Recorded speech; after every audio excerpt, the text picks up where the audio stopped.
পূর্বাভাস সংকেত পেলে এবং বন্যা ভূমিধস সম্ভাবনা থাকে টিউবওয়েল, অর্থাৎ টিউবওয়েলে যখন কোমর পরিমাণে পানি আসে তখন এই টিউবওয়েল পানি কিন্তু খাওয়া যায় না, এটা আর সুরক্ষিত পানি থাকে না, এটা অপবিত্র পানি হয়।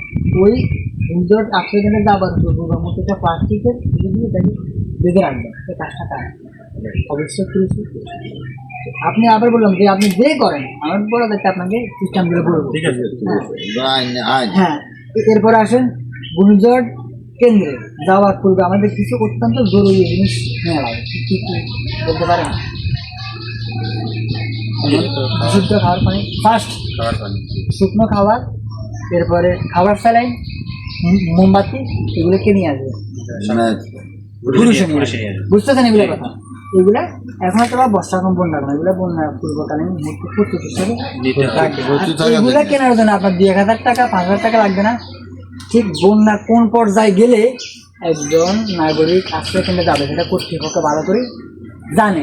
ঠিক ওই মুহূর্তে আপনাদের যে নাম্বারে ফোন দিয়েছি ওই নাম্বারটাতে বিজ্ঞাপন